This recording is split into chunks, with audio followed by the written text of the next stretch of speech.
I'm Jay, Parker recruiter. Oh, nice.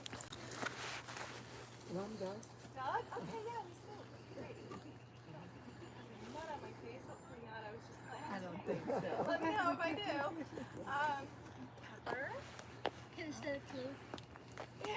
Alright, and did you two introduce yourself? I'm Gina. I'm Miley. Molly, okay. And I think I hear some more people coming. Hi. We're just introducing ourselves. Hi. Yeah, you want to hold this baby? We have for four. Hi. It really depends. We have the When I use, and it was still a week after I finished. It's a week. Oh, okay. I don't want like long sleeve. I'm thinking. It doesn't always whatever makes you really comfortable. register in the night. Oh well. So we just try to limit it to that so it stays intimate. Sometimes it's just one lady. Last week it was just one lady. And I actually really enjoy it when it's small like that because we get to really know each other. But when it's large, it's also fun. When it's all sizes are great. So yeah, I think I heard a horn, so we'll just Somebody's coming. So Gina, we both farms roses as well. Oh yeah. Hi. Okay, you guys I'm live in Amber. farms? Where do you guys live? I live in Jupiter Farm. Okay, nice. Be encouraged. Okay. Abacoa. Sent down the wrong girdle. Oh, yeah, I know there too. I was like, where is it? Okay, well, welcome everybody. So this is our 2-acre fruit forest. We have over 200 species of edibles growing. I do like to start the tour kind of pointing out the old growth natives that we have on the property. So one of the great things about the natives is they help us eliminate the need for things like pesticides, herbicides, and fertilizer, and even irrigation. We have no irrigation. So as you walk, you'll see kind of different islands and ecosystems. And you'll notice that on the path, there's some dieback because that's getting the most direct sun. On the islands, there isn't so much dieback because the plants are working together, especially if there's like a keystone native near them. That keystone native is dropping lots of leaf litter. It has a broad, expansive root system, and so that means that it's less susceptible to climate changes. Because it has such a deep and expansive root system, it can really mine for water and minerals, and that means that all the plants around it can tap into it, like an type of experience. So the more keystone natives you have, the more stable the ecosystem is. And the word keystone just means that it's the foundation of an ecosystem. So these oaks, for example, host about 396 different species of caterpillars alone. And caterpillars are the foundation of an ecosystem because they are food for carnivorous birds. They're like little protein smoothie bags. Squeeze one in and you've got a meal. So, but they also provide an abundance of pollinators. So where you have a caterpillar, you eventually have a moth or a butterfly. So a lot of people are very interested in having these butterfly gardens, and they'll spend a lot of money on just a plant that hosts only one pollinator, right? So milkweed, I just planted milkweed. That's what I was planting when you guys came. So not to discredit milkweed, but milkweed only hosts a couple of butterflies, whereas these keystone natives host hundreds, right? And so if you truly want, welcome. If you truly want a butterfly garden, then what you really need are your keystone natives. And I do have people who come, for example, a lady at a nursery, make friends with your nursery owners. Keystone natives will outgrow their pots, and then they're unsellable. So she had 2 oaks, live oaks that were outgrowing their pots. They were in 25 gallons, and they need to go in the ground because they need a taproot. So she just dropped them off for free. Yeah, and they were being sold for $250 a piece. So relationships really matter when you're doing something like this. People will gift you plants, especially if you're giving back to the community. So having the keystones, when she was dropping off the oaks, she said to me, but these are going to provide you with shade. And she was saying that as though I didn't recognize the fact that large trees provide shade. And I was like, yes, that's perfect, because a lot of seed packets will say full sun, but what they mean is full Seattle sun, you know, full Rochester sun. Yeah, they don't mean full Florida sun. Nobody wants to be out in Florida sun, not even children. So I have a lot of friends, well-meaning, they'll clear everything out of the way so their children have a meadow and playground equipment, which becomes scorching hot and nobody's ever out there, right? So people, just like plants, our favorite light is dappled, meaning filtered through a canopy.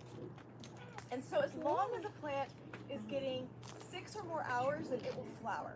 So when I do children's groups, I'm always like, 6 hours, flowers, and we do this little dance. So let's just do that little dance over here.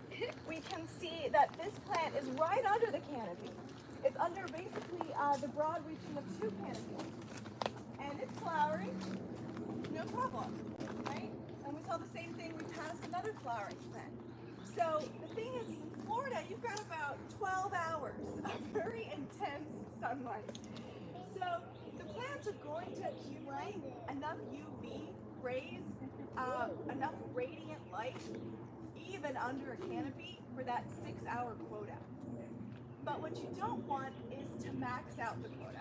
A poor little plant that is in that full 12 hours of direct sun is going to need pesticides, herbicides, fertilizer, constant irrigation, and it's going to still be a victim probably to something like disease, because it's so stressed. I mean, just think for yourself, if you spend all day on bleached white sand, like you're done for like a couple days, you know, you're like, oh, I'm baked.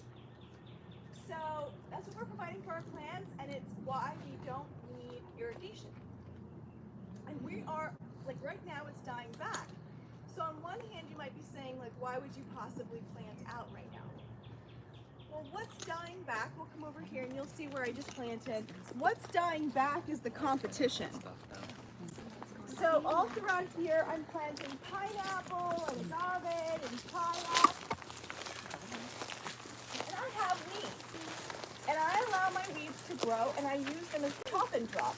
In times like now, this is when I go through and I chop and drop. And I use it as a straw, as like a mulch.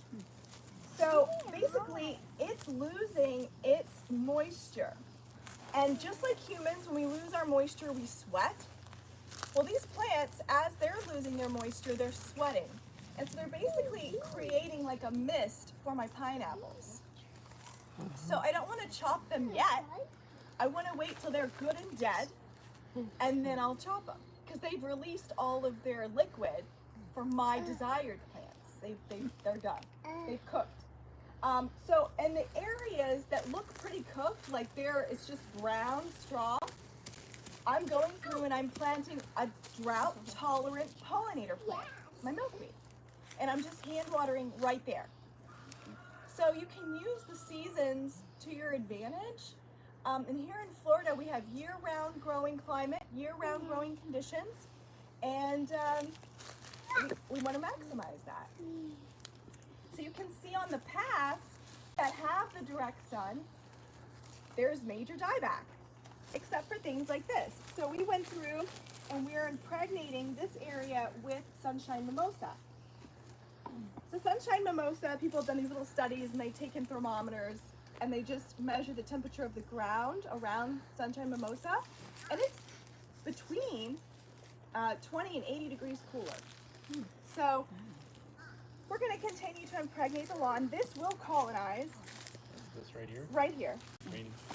Oh, I have a Yes. bunch of that in my Yeah. And so it's going to colonize pretty aggressively. So right now actually is when sunshine mimosa is going to be at its best for me. So see how bright green and beautiful it is? its taproot is very likely 2 feet deep. So everything around it is dying, and a sunshine mimosa is thinking, I have a prime opportunity now. This is a butterfly host plant. It also shoots up little pink flowers that make the whole thing look like very magical. So it's a wonderful native ground cover. And so we're going to continue to impregnate all of it.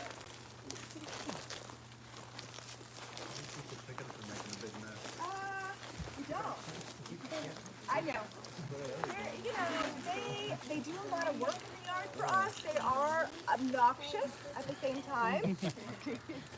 So my biggest challenge when I'm planting out, I am not going to create like a very uniform mulch and then go through and plant my plants. They'll come through and they'll kick up every plant that I planted. Exactly what happens when I do it. Yes. So when I'm planting, just like I planted this milkweed, I just clear a tiny space. I plant my milkweed and then I take the dead plants and I pull them tightly around when I just planted. Camouflage. Yeah, camouflage. And so same thing, but I've been planting, you know, for several days now. I just barely make a teeny tiny little hole, and then I'm pulling all these seeds like right on top of it to hide what I planted. You're gonna let the weeds grow. Yes, you do. Yeah. And so in different Japanese styles of agriculture, the weeds do you a huge favor. They're constantly being useful. So here they're hiding what I did, but also it's hot and it's dry. So these are going to be sweating all over my newly planted plant. That's exactly what I want. So it's perfect. But you can see that some plants are just naturally drought tolerant. Here's one, chaya. Chaya is, yeah. There are many different varieties. There are like maple leaf ones, giant leaf ones. Hi, love. Hey. This is one of my favorites. It has a skinnier leaf, but it's considered a more wild variety because it flowers profusely. And so it's a pollinator plant. And I want this experience to be playful. You know, I want this to kind of be like a sacred play for my whole family, not like a chore or labor. And so I love having butterflies and birds and bees all within sight just create this movement, this very beautiful movement. And so a plant that feeds me constantly and my pollinators is my favorite. You make spinach dip with this? I make a ton of stuff. So this one's very young. When the tree gets about this size, I chainsaw it down to about here. And I harvest the whole tree. So this one's almost ready for me to harvest. I pull all the leaves off. I have huge pots, like giant, like 30-inch pots, stainless steel. And I'll just boil the whole tree at once. Obviously, I take the leaves off. I'm not boiling the stem. But I boil the tree's entire leaf mass. And then I've got greens for about 2 weeks. And so I made, with the last tree that I did 2 weeks ago, we're running kind of low, I made little spinach balls. My son loved those. I made a Thai peanut sauce to dip them in. And I added honey. So and I had him taste it to tell me if it had enough honey. And he's like, Mom, it's perfect. And I'm like, that's never the case. I'm so glad. I also make, you can make lasagna, you can make, I always throw it in stews, you can throw it in eggs. So I just keep it boiled in a casserole, ready for all the things. If I make a grilled cheese, I'm going to throw chaya on it. My son gobbles it up. It's a very delicious food. It doesn't have that like mouthfeel of spinach, where it's kind of like a metallic aftertaste. You can't eat it raw, right? Don't eat it. A friend of mine gave me one of these sprout, and now it's quarter the size. Yeah, once you have one, you have 100. So the places in the world where people are living to over 100 disease free that are getting a lot of press right now by Dan Buettner down in Miami. So down in Miami, Dan Buettner, he's a researcher, a photographer, I guess. He's a researcher with National Geographic. And so he did a lot of research on places in the world people living disease free because of their lifestyle, not because of medication. Yeah, the Blue Zone guy. Yeah, Blue Zone. And that they have like a Netflix documentary. You can find it on YouTube, I'm sure. Well, it's not readily known, but it is true that chaya is grown in 3 of the 5. So Okinawa, Costa Rica, and Greece. So, yeah, it's a powerhouse. And so it has lots of calcium, lots of iron. Women need at least double the iron as men, sometimes up to 4 times the iron as men. And if you think your woman is irritable or tired, it might be an iron chain. So also calcium, women are very susceptible to calcium deficiency.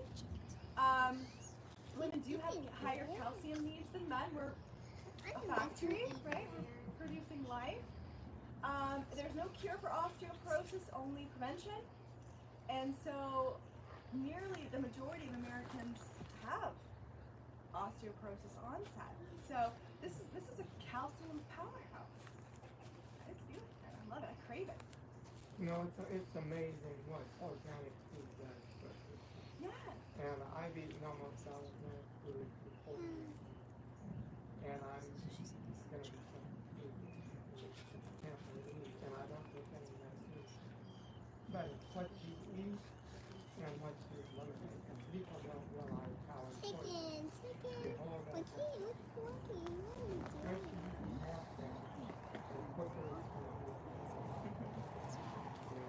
Yeah, so congratulations. It's an aspiration, right? When you know. I learned from a girlfriend in California back in 1975. Yeah. So that's a long time ago. Yeah. Yes. Is there a minimum amount of time that they have to be boiled? And how thoroughly rinsed to? Okay, so I'll tell you how I prepare it, and it's in line with Echo's research, Echo Farm. So they did different studies to see at what point the cyanide was eliminated, and it was 15 minutes of boiling. So I boiled for 20, because I have a small child and just 5 minutes extra. And then usually I'm tired, I chainsawed a tree, I took all the leaves off, and I boiled it for 20 minutes. So I'm done for the day. And I drain the water, I put fresh water in, and I just leave it on the stove overnight. It's basically a quick ferment. The next day I drain it, and I use it for whatever I'm going to do. Oftentimes I put it in casseroles or spinach balls, so it gets a second cook. So it's like absolutely dead. And I like to think of chaya as like the livestock of the plant world. So a lot of people are like, well, if you cook it, you eliminate some of your nutrients. Yeah, I am eliminating the water-soluble nutrients, but I'm not eliminating the protein, calcium, or iron, unless I fry it, okay, which I don't do. So this plant I like to liken to livestock. If you were going to go hunting, you wouldn't walk up to a deer and try to bite it, right? You have to hunt it, you have to kill it. And then once you've hunted it, you're not done, right? You have to prep it. That's a lot of work. But it's also a lot of food. And then once you've prepped it, then you have to cook it. So if you look at meat that you've hunted, it is a lot of work and it is a lot of food. So is chaya. And chaya is a protein plant. So when different researchers classify a plant by its dominant nutrient, this is protein. This is like a legume. It's a powerhouse. Yeah, so it's worth the kill. How long did it take to grow it outside? It really depends on what part of the yard. So this one I think has been here for about maybe 10 months. But I have them all over, and they grow at different rates. And I chainsaw it down, and it comes right back. I mean, I have them all over the yard, just coming right back. So we stopped propagating it because I was like, well, it's going to be exclusively chaya if we keep going at this rate because I keep propagating. So now we chip it and we drop it. So it's a beautiful manure as well after we eat it. And so, just a couple of weeks ago I was having my moon and I was like, honey, we have to harvest a chaya. I'm non-negotiable. And we were hosting the karaoke party the next day, and I was like, it seems like bad timing, I know, but we're doing it today. Because I want my chaya. Is that related to chia seeds? No, chia seeds are. Oh, this is great. Yeah, it wasn't supposed to rain. I know, on the agenda. Like I checked, and I was like, maybe tomorrow. No, so chaya is easy to grow here in Florida. Chia seeds. The first year was a lot of just like throwing the seeds. And yeah, obviously that did not work with everything, but it worked with chia. Chia came up everywhere, and it's beautiful. It's like a salvia, like a sage-related plant. So it produces these beautiful purple flowers, and then you just get the seeds out. Now my first harvest I was so proud of. I had all the seeds, and I was just letting it in the sun for a minute so that I could thresh. You just kind of like pop it up, and then the husk and stuff blows away. My chickens found it. I was so furious. Like, no! But, you know, you live and learn. I'm sure their eggs were extremely nutritious that week. A lot of protein. Yeah, a lot of protein like that. See, does make a rainbow. Next stop.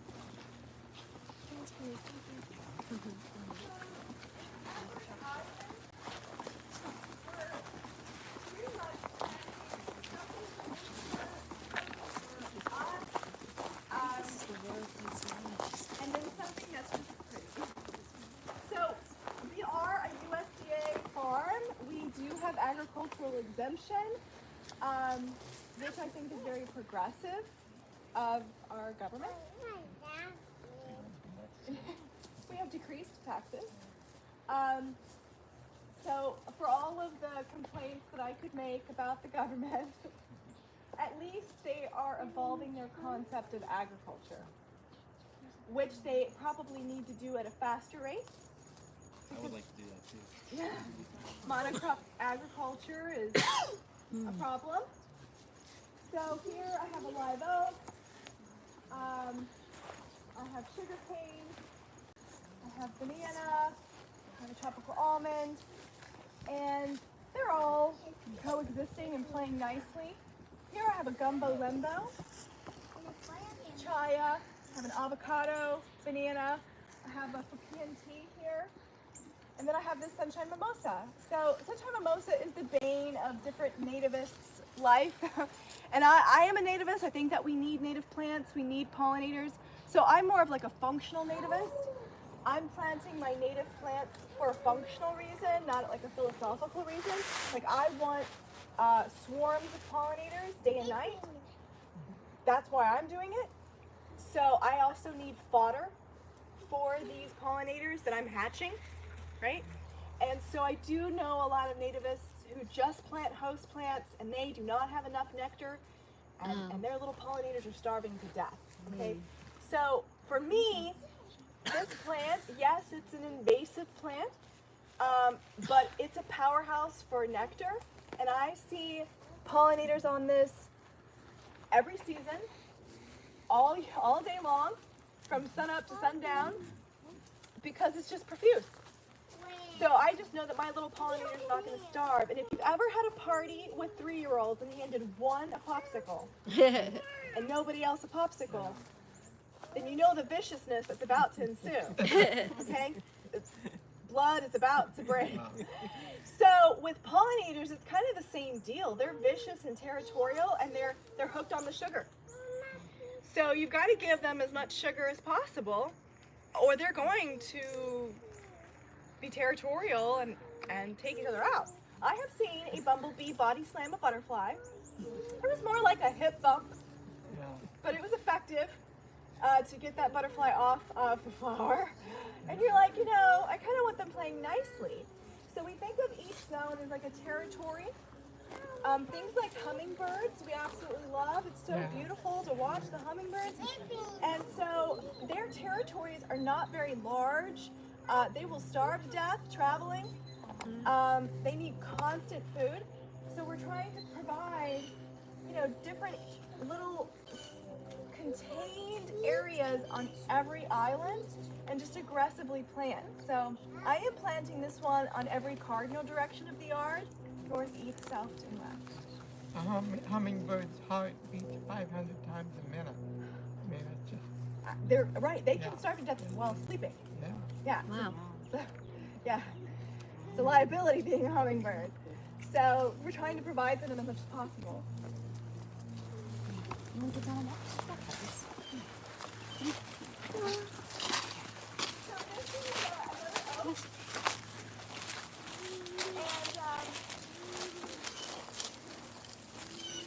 And you can see we've got chukchuk growing under it. We've got banana. I've got Brazilian slope, which is a hummingbird plant. I've got true coffee. And I've got some longevity spinach on the ground. I've got Hana indica growing. So we've got a nice little ecosystem Yes, here. I love chicken. And when we first moved in, the first thing I told my husband was don't mow for 6 to 8 weeks. Like, my husband's an engineer. He's a very typical mainstream guy. And he was just like, I don't know what you're talking about. And I'm not comfortable with the plan, the yard. And he's like, that's what we're going to do, honey. And he was not compliant. So I began to drag palm fronds and other barriers to ensure turmoil. Eventually, he complied. And within about 6 months, we had wild beehives. Wow.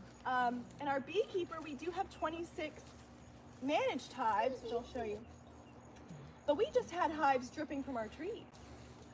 Because whereas everybody else's yard is a desert of sod is a desert, scapes, we had wildflowers everywhere. And so the bees were like, set up shop here.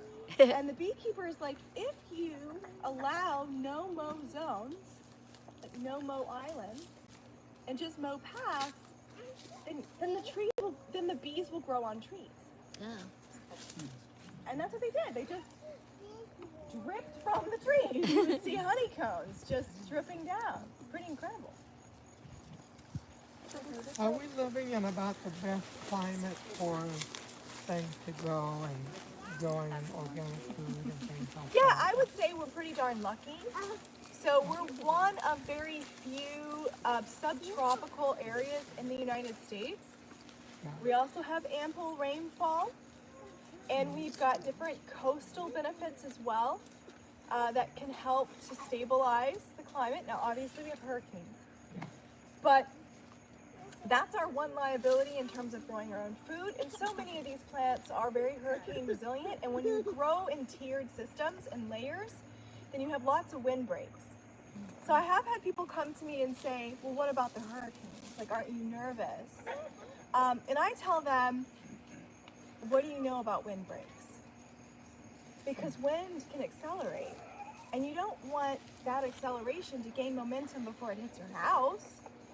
And so we're planting things that also, if a tree limb does come down and becomes airborne, it'll probably hit another tree before it hits our house. And the things that we're planting closest to the house are not liabilities, even if they get lifted and blown towards us. Like, bananas, right?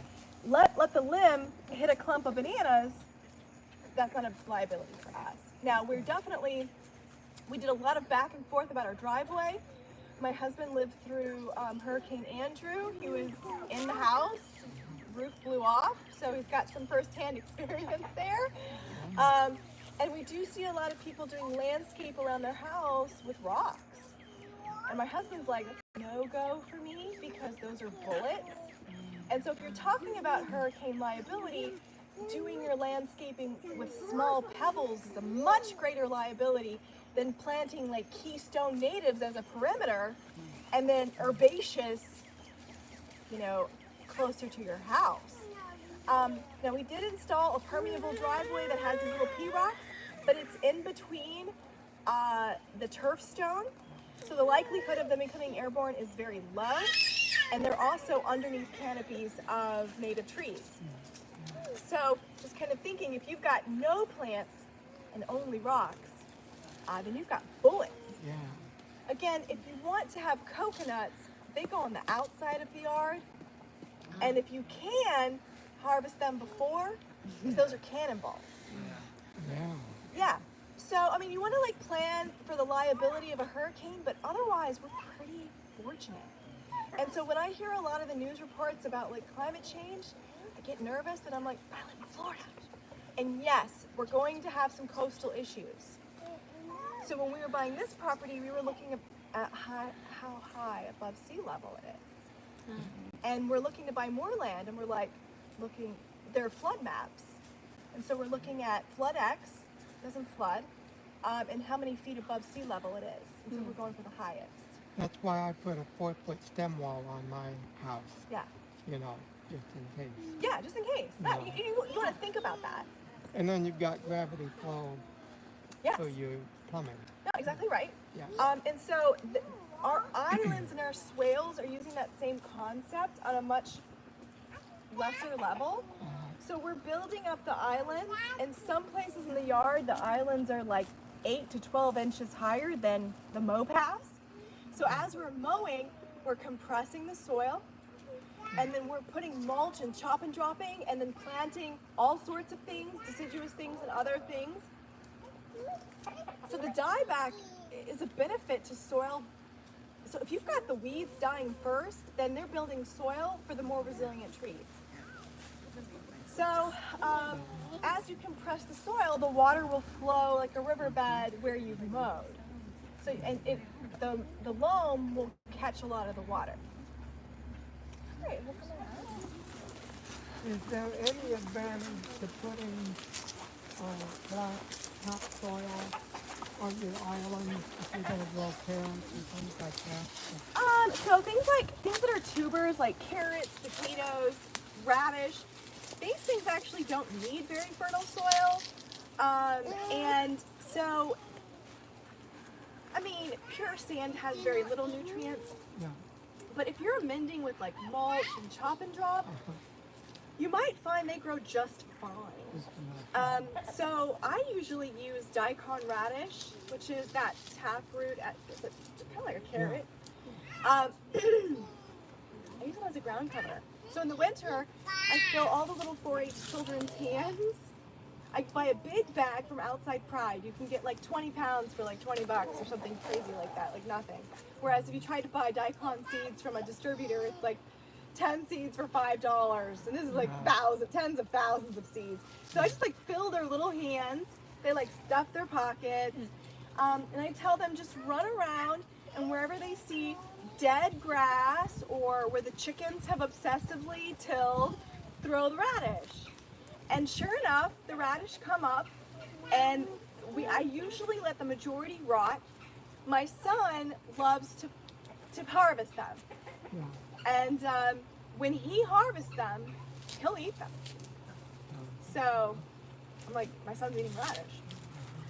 So we throw, but mostly we let them rot because they have a deep taproot, so they penetrate. They can be like 2 feet, and then that tuber turns to loam, like rich soil. So like your first crop, ideally, are root crops that you let rot. So in very ancient religions and cultures that aligned kind of more with permaculture, like these, reading these scientific articles by mathematicians, you can see how fun my free time is, but they were doing mathematical like analysis of which philosophy is most likely to combat climate change. They were like these ancient cultures, and so one of the most ancient religions was Jainism, and they forbid their people from digging tubers. It's like still they still exist, and it's still taboo. Like you don't eat garlic and onion and pretty much all my favorite foods because you till. But when these religions, you know, compliance is always. So what you're really doing is you're making sure that it doesn't become a standard. You're like, I know I should let my radish rot to create rich soil, but if my son plucks a couple, okay, I know I should let my potatoes rot, but if we happen to come upon some, it's different than going through with a tiller and just cultivating only potatoes, chopping down all the trees, and tilling year after year until you get a potato famine like in Ireland, right? So it's different. Like you're like, you know, in most religions when they forbid things, that means partial compliance, right? You're like, garlic's medicinal, I'm sick.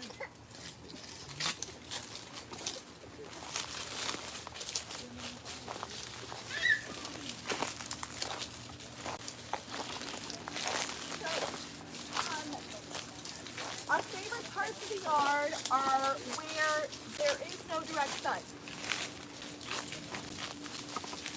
We're getting there with this side. We are trying to plant shade-bearing type stuff on the edges of all of our trails. So that way, when we walk the path, we're never in direct sun. That way we can be outside gardening or harvesting or playing or just socializing any time of day, any time of year.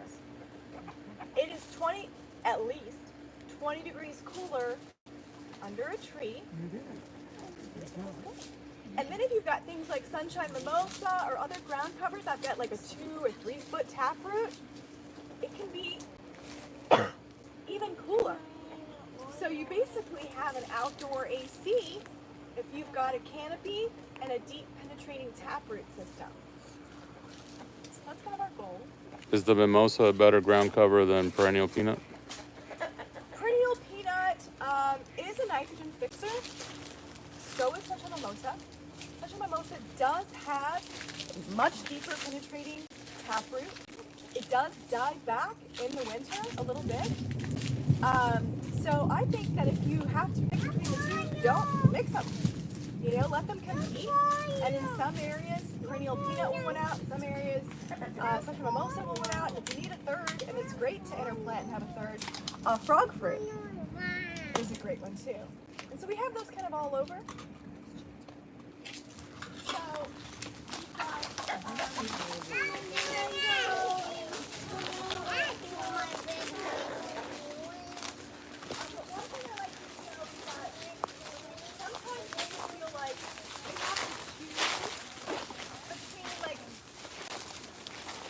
native trees and their own food stuff, but I'd love to stop here. This is a pine. Pine is a keystone native, just like an oak. And you can see that it's an ideal companion plant. Your keystone natives are absolutely ideal companion plants for food. And so, you know, if you care about ethics or you care about earth, or however you want to frame it, finding a way to avoid the extremes of I have to choose between this or that, going to the middle path, are kind of always the sweet spot. So you don't have to choose. I had a neighbor come over, oh, I want to plant a garden, so I'm going to take out some trees. And I was like, please don't. He's like, well, I need the sunlight. No, you really don't. And you probably will garden less if you don't have the shade. So here we are, we're under a pine, it's beautiful, dazzled light. My pineapples are so happy. I do nothing, I don't water them, I don't weed. The pines help suppress competition. They're beautiful. And I tell people, if I were to redesign the food forest over, and I like what we've done, okay? I'm not saying like, I love this, but if I could do it again, I would treat each keystone as it deserves to be treated. So I would make concentric circles out from the keystones. So here we have a tight ring that we mow around. I would do like a 4-foot mow path and then do another 4-foot planting ring. And do that as far out as I see pine needles. And then I would stop. Now my husband, we went a different route because he was getting dizzy. So you would want someone with a little bit of a dance history who can pick a point. Or just make your concentric circles a little wider. And he was just like, I'm getting dizzy. We have to think of a different method. But I think that would be the way to maximize the fertility that these plants offer, because they do offer a great deal of fertility. What are some other keystone species in South Florida? So oak is number one. It hosts the most pollinators, caterpillars. Then you've got pine, elm, maple. These are some of your heavy hitters. Crabapple, blueberry, some of your others. If you want to go to more of a prairie setting, like people get nervous about trees. So if you want a prairie setting, gotta go goldenrod. Goldenrod, sunflower series, sunflower species like dune sunflower or swamp sunflower. These are going to host a ton of pollinators too. So goldenrod hosts 82 different species of caterpillars in our area, and they are a host plant of sorts for different native bees. Native bees will actually use their stems as habitat, and native bees are becoming increasingly endangered, if not extinct. And if you know anything about American history, you know that we are not part of Britain anymore. Right? And so when we were making that difficult decision, so many revolutions in history and so many like political decisions occurred at the table. Right? They're drinking their tea and they're like, F this. We don't want the taxes on our teas anymore. So what do? They went to the harbor. They dumped the tea into the harbor, the Boston Tea Party, right? And so what do? Because Americans were tea drinkers. Well, they switched over to goldenrod tea. So goldenrod is considered like liberty tea. We forget these things. We forget how foundational these plants were to us. And then we switched over to coffee. Okay? For better or worse. But you don't have to choose. You can do both. You can grow coffee in your yard, which, I'm sorry, it's delicious. Like we harvested our coffee beans, and I was like, this is really good. So I'm going hard on coffee. I'm going to plant like 10 more plants and have them ready. And then I'm also planting a ton of goldenrod. I was starting to plant goldenrod when you guys came through. And I imported pine barren goldenrod. You can get seaside goldenrod, which will behave itself and it will stay in a very confined setting. Or go rogue, and you can get pine barren goldenrod, which is going to behave, and I'm going to say the word invasively. And I did get grilled for using the word invasive for native, but I think it's important to use your adjectives, not just as derogatory terms. So that goldenrod is going to form rhizomes that are going to sucker out and will colonize aggressively. I want native plants that I don't have to feed. These are not my rare plants that I'm going to be hand watering every day and fretting over. These are my go forth and colonize plants, bring me the pollinators. Again, they're my workhorse plants. So nobody locally has pine bearing goldenrod, so I had to go and call another city's nursery and ship them in bare root. And I'm going to do that a couple times more over the next couple seasons. We'll see what happens. But it should colonize. And then I should have plenty to share because I'll be dividing. But your native keystones are your companion plants. And if you treat them as such, then you have very little work to do. Now, why don't we do that today? Well, a lot of the trees in times of war were cut down for timber to build like ships, right? Or ramps. And so what you have are desert scapes. So then they turn to this land to do the monocrop agriculture of annual. But they did destroy the ecosystem. And usually war is a driving factor, right? So there is a story of like the Romans, to show their might, they went to a neighboring place that they were going to intimidate. They cut down their entire forest of 100-year-old trees, which the people who ate off the land, that would be completely devastating. They used all that timber to build a bridge, crossed the bridge, had like a little party like here we are, broke down the bridge, threw away the wood, lit it on fire. Good day will come back and visit you with the taxes. That's disgusting. That's disgusting. But that is kind of military behavior. And so if you wanted to, like, what's going on with the trees? Sort of get mad at them because it's not. Alright, so let's come over here. When they do, So, that's where we got really mad when one of them tried to this is Jackfruit. And a person recently sent me a video, like, this morning, of a lady just picking tiny little jackfruit and, like, eating them with some spice. I'm like, fascinating. I knew you could eat the small ones, but I've never seen someone just do that raw. Anyhow, we like to harvest them when they're about the size of a chicken. trying to cheer them up. Jackfruit What?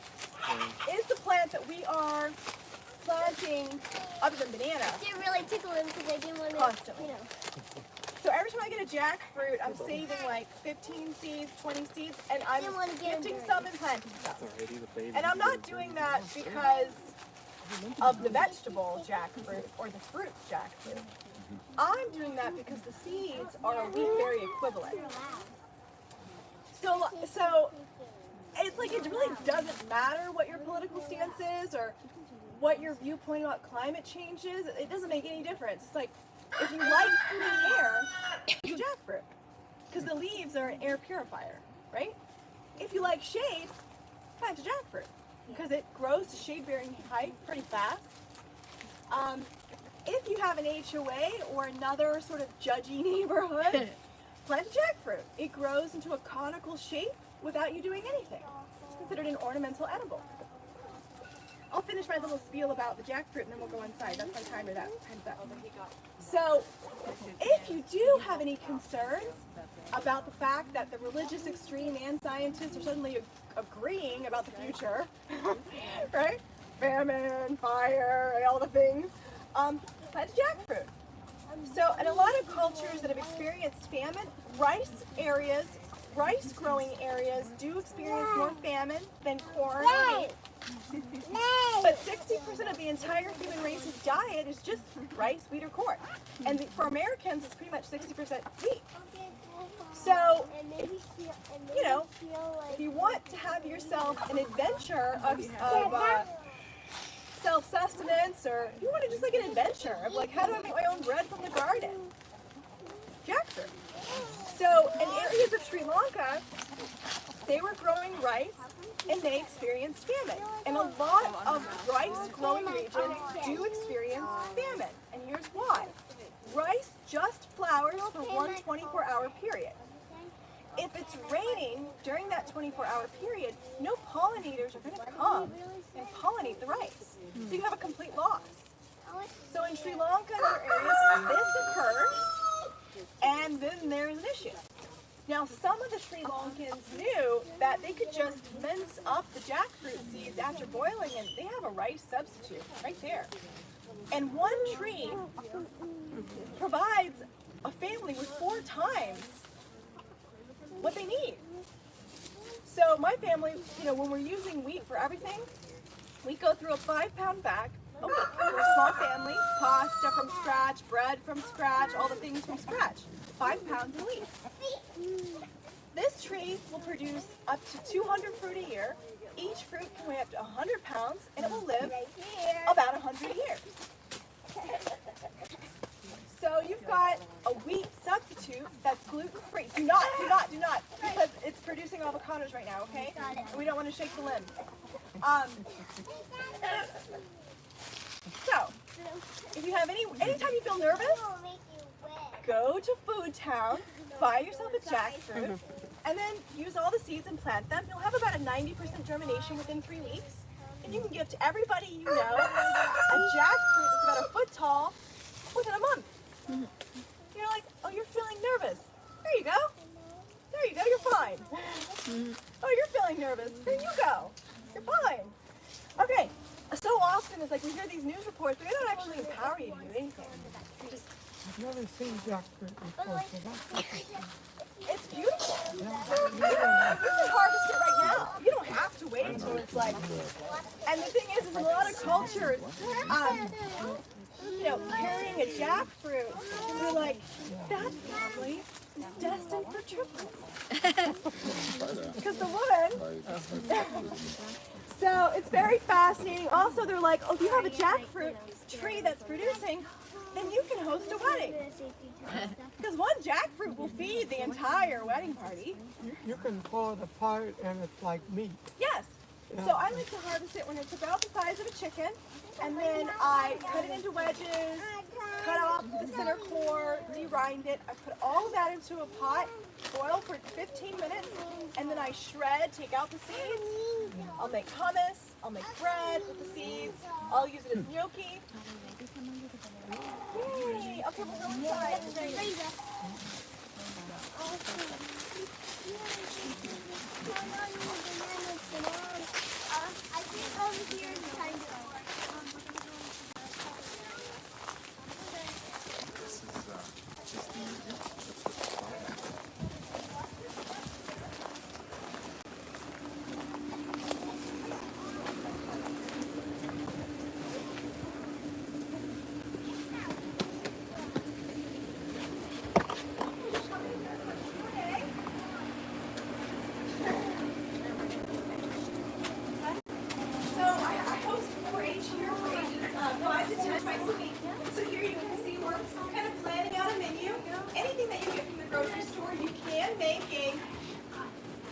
nutrients from a food forest. So you can think about pizza. You can use jackfruit seeds, maybe throw in an egg. It's not fatty. You're going to want to add fat. You can add some coconut meal. And then from there, you can add a sauce. There are many different variations of sauces you can add, many of which are just veggies. And then you add your herbs. So you've got 3 categories of nutrients: macro, micro, and phyto. And as long as you understand what you're growing, then you can understand how to live from your yard. If you're interested in replacing a maximum number of groceries, you got to go macronutrients. You're not going to replace the majority of your nutrients growing herbs. Not to say herbs aren't important. Make your tea, garnish your plate. But if you want to replace, at least 60%, then you've got to find a wheat substitute. And if you do find a wheat substitute and you start to wean off of this hooked state, then for one, you're supporting restoration of the environment. You're also not supporting essentially slave labor, because our crops are, anything about how our food is grown, it's heart-wrenching. Immigrants from other countries and treat them under very bad conditions. Very chemicals that change the skin blue and and the kind of things that make them die. It's true. Yes. Yay! Homeschool fun. But we're talking about human rights and social justice. I was curious. You said you eat a lot of wheat. Like you No. When we did. Oh, when you did. Wheat as our predominant thing to cook from scratch. I do suggest that you begin cooking from scratch. Like, a lot of people are like, I want to create a food forest. Well, the first step is not to go from box cereal to food forest. Step back and just start buying raw produce or wheat berries in their whole state, and then cooking from scratch. Because if you have a food forest, you will be cooking from scratch. And so even if you never achieve the step of a food forest, you will achieve a much higher level of health. And then if you do achieve a food forest, well, you know how to cook from scratch. A lot of my friends will get a tsunami of produce and they're like, it just went bad.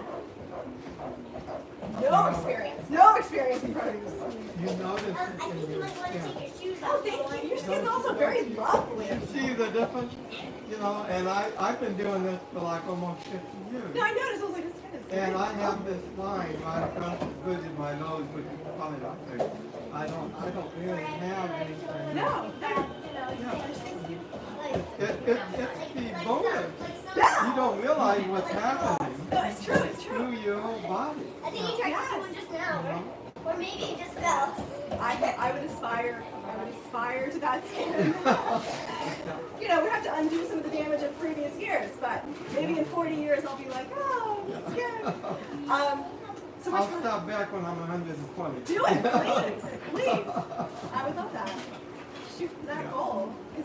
So the human life expectancy, the human lifespan is 122. We're just not maximizing our lifespan. So life expectancy does not denote lifespan. Like what a human could be living. All right. So here's the children who drew out of food forest, and so I'm trying to teach them that their canopy should be their native. You can see them growing little pollinators on the ground and all around. If you do this, a lot of my native friends, they're desperately seeking assistance with managing their lawns because there's a lot of hand pulling to prevent the competition with the herbaceous natives. I really don't post a lot. So, if you start with your native canopy, you're not going to have to give yourself arthritis, and you're going to be hosting a maximum number of insects, which you want. You want to breed your insects all the time. You don't want to depend on your neighbor to breed your insects. They're going to cut down their tree, no doubt. And who's going to pollinate your food? Nobody, nothing. You go out there with a broom. You've seen these I don't know if you've seen the brooms that they're trying to pollinate. Anyways, questions? I did this.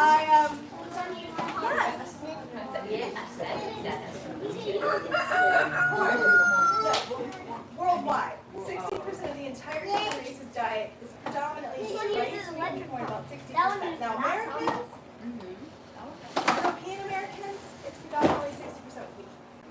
Okay, He was trying to the blow ideal. inside. I mean, this wheat is not I think what he it put used his to be. lips around it. That's why I was asking you, because they spray all the wheat here in You guys America want with to try Roundup before they actually harvest going it. No, and even the organic, like even if you were to buy organic wheat, it's raining Roundup in the Midwest. I mean, so even if organic farm, it's like, I do not spray, it's raining Roundup. It's raining. And 95% of agricultural properties are dependent on rainwater, without irrigation.